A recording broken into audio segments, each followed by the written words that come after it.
Everybody come see us on tour. We'll be in Columbus, Dayton, Cleveland, Cincinnati, Lexington, Kentucky, Burbank, California, and Honolulu. Go to jimmydore.com for a link for tickets. So you went from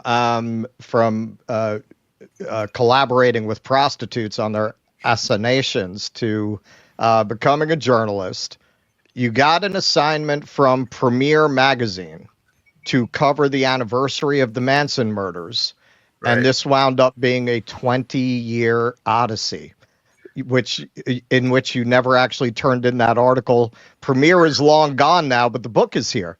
Why did you get so drawn in? Why didn't you just write the article, take the check, done? A few reasons, mostly because the prosecutor made a mistake, Vince Bugliosi, in our interview. I asked him if there was any information he had never shared before. So we went off record and he told me some information. And had he not answered that question, or had I not asked it, it probably would have been a routine 3-month assignment. Who knows where I'd be now? I mean, maybe with the state of journalism, I'd probably be living on the streets or back up on 59th Street driving a horse. But because of that, I fell down a rabbit hole of research. And again, I never expected it to go beyond the original 3-month assignment. And then once it got extended by a month, it was, a year, 2 years. The magazine paid me almost 2 years to write the story because I got the editor-in-chief, as sucked into the vortex as I was. And then he got fired. Actually, I was told probably because of that, because they kept paying me. They started giving me a monthly fee. They knew it was important and he supported it, but then they yanked him.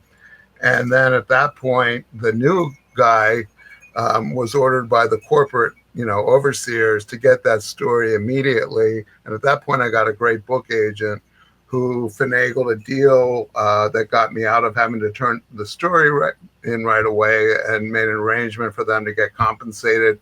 When a book was done, probably I think the original paperwork said within a year or two, but it was still 20 years. And I'd still be working on it if it weren't for my agent saying, you're never gonna get the big smoking gun that you're chasing. You've got enough important new information to put out there.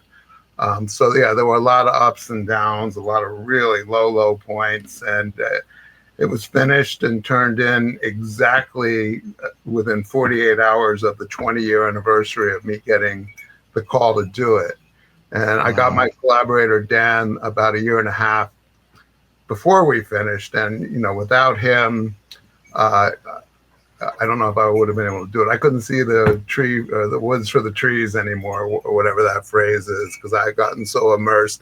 I mean, the information you see behind me is about a quarter of what I've got. There's stuff surrounding me and under me, just a lot of material, because I ended up covering about 20 years worth of American history from like the mid-40s to mid-60s, and trying to be as, I try to be as accurate as possible and not speculate. And that was kind of a double-edged sword for me, because it's why the book ends up without a finite conclusion.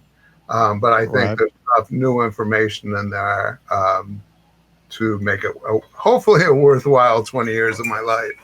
Well, because I noticed, because I watched your interview on the Joe Rogan show, because that's where I get all my news, is the Joe Rogan show. I don't watch anything else. I don't read anything. What's the point, right, anymore?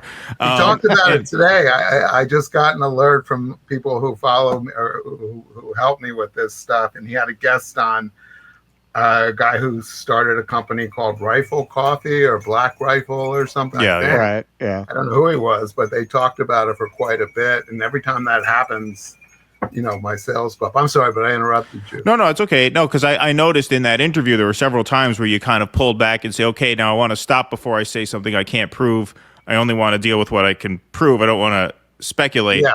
And so that's got to be it's got to be tough to know when, okay, we have enough to pull the trigger and actually put this out, because you're chasing and chasing and chasing something. You figure there's got to be some smoking gun here, right? There's got to be something that, oh my God, what if I put this book out and then I find it?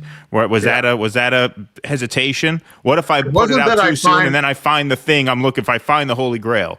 I mean, maybe in the back of my head, but it really was that I always felt it was within reach.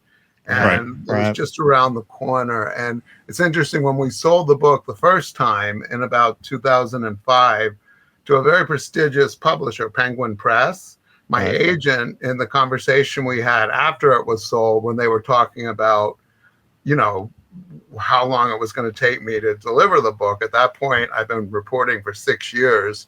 And I asked for at least 2 or 3, and they very generously gave it to me. And my agent said to the publisher and the 2 people in charge, you have to understand, before Tom will allow something to be valid or true, he has to try to disprove it from every angle. Right. Which, you know, is why this is so tedious and slow, but he doesn't want anything in there unless he can absolutely document it. And of course, it wasn't finished in 2 or 3 years. And then that publisher ended up pulling the plug on it, I think about 6 years later, and then suing me for a return of the advance, which really crippled me. So, yeah, I don't recommend it to anybody. It's not good for your mental health. It's, you know, in the end, I get financially compensated for all the time you put into it. I mean, I don't regret it, because it was an exciting time, but there's just so much you got to give up for it. Unless you've got some patron saint somewhere, a benefactor, it's a tough, difficult thing to do. Well, it seems like it became your white whale. Like you just pursued it.